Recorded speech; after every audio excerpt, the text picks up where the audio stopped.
Good evening, LTL Nation, and welcome back to the 7-Minute Breakthrough Revolution.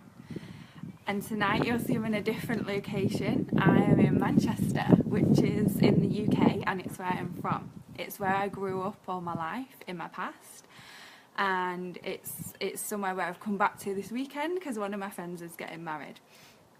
And this week's topic is the past, and it's perfect for location for it because the past brings back for me so many good memories. I have had such joy in this garden here. I had my 21st birthday barbecue and it was incredible. Just sitting here reminds me of it, and it just brings a smile to my face. And yes, winter is here shedding. So yeah, the past can bring back many joyful memories, which is an amazing thing because anytime you want to feel happy in an instant, you just cling on to one of those memories. You just imagine it and you bring it back to the forefront of your mind, and you can just smile and laugh and dance, and it is an amazing feeling. But the past can also bring back some sad memories or not so good memories. And that's because we apply a meaning to each event that happens in our life. Like my 21st birthday, I apply, wow, that was crazy and amazing. And that's why it brings back such a joyful and amazing feeling to me, because I applied a meaning to it that meant something great. But my cat passed away and we buried him in the back garden. And that brings back a sad memory because I applied a meaning of loss to it.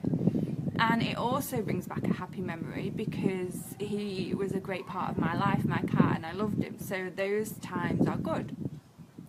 But a lot of the time we can also see that the past, we make it sometimes better than what it was or worse than what it was. Because once the past is gone, so what I've just been talking about now is in the past. The only thing that's present is right now, this moment, me talking. Everything else is gone. So once it's gone, it starts to get distorted and we don't 100% remember everything that's happened. And say we're going through a bad time and we're suffering and we're feeling lonely and we were in an abusive relationship before, we might start to see that relationship better than what it actually was, and we might actually consider getting back with that person in the past because we now have redefined that memory, and we make it something more than what it was in our minds. And we can also make the past worse than what it was. It depends what story you tell to yourself.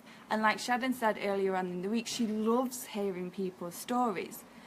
And that's because people can inspire others when they tell you their story, when they bring it from an empowering place. If you're talking about something in your past and you're saying, why me, poor me, why did this happen to me? And you're acting like a victim, then that isn't going to empower anyone. But if you're saying it from a place of strength and you've healed all the wounds in your past, then that can inspire millions. You can inspire your friends, you can inspire your family, you can inspire your community, because they're going to look at you, and if they're going through a similar or the same thing, then they can gain strength just by you telling your story. And that's what it is. It's being able to be vulnerable, to tell people your story, to tell things that have happened to you in the past. That is great courage. And it could be anything from your past. And most people don't want to tell the things that make them feel like they were a bad person. And it could be cheating on your wife or your husband, or you stole from a member of your family. People don't want to admit these things.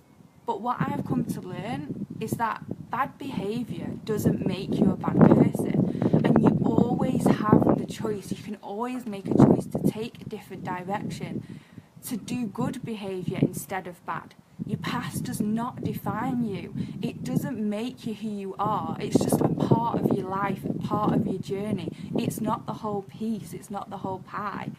So if you did something in your past that you're not very proud of, then it's not the end. It doesn't mean you're a horrible person and you can never recover from it and you can never get better. You can. It's inside you. All you have to do is make the choice. You learn from whatever it was you did. You grow from it, and you don't shame yourself, because when you shame yourself, you keep yourself down on a lower vibration. And in order to bring yourself up and to do better and to be better, you have to heal that shame that's inside of you, because everyone feels like that when they do something bad and something they feel is not a good thing to do to another human being or an animal or the environment, whatever it might be. You feel ashamed of yourself. I can tell you one situation where I have really, really felt ashamed of myself, and that was when I was 18 years old. And the first man I ever slept with was married, and I knew he was married at the time, and I was so ashamed of it. For years I was ashamed, and I would keep hating myself and digging myself further and further into this pit of self-hatred and shame because of this thing that I'd done in the past. And I admit it was a horrible and terrible thing, but that shame, it didn't change me, it didn't make me a better person. I had to heal that and realise why I did that in the first place, because there's always a reason why we do something. And I realised it's because I was looking for love in someone else instead of looking for it in myself. And when I found that out, when I dug deeper and really, really did the work to heal myself from the inside out, that's when everything changed. And we can all do that. We can all make mistakes in our past, and we can all do something we're terribly, terribly ashamed of. But that doesn't mean it's game over. Life goes on, and you can be better and you can do better. You just have to make that decision and tell yourself, this is not how I want it to end. This is not who I want to be. I want to be better. I want to be a faithful husband. I want to be a good father. I want to be a good friend to others. And when you decide that they're the things that you want to be, then you work on it in the present. You use what you had in the past to ease you into the present, and you keep building on it and working on it, and that is your goal every single day. But don't deny that what's happened in your past has happened. Tell people and share it with people, because they can learn from it too. Everyone can learn from things in our past, whether it's something that we were happy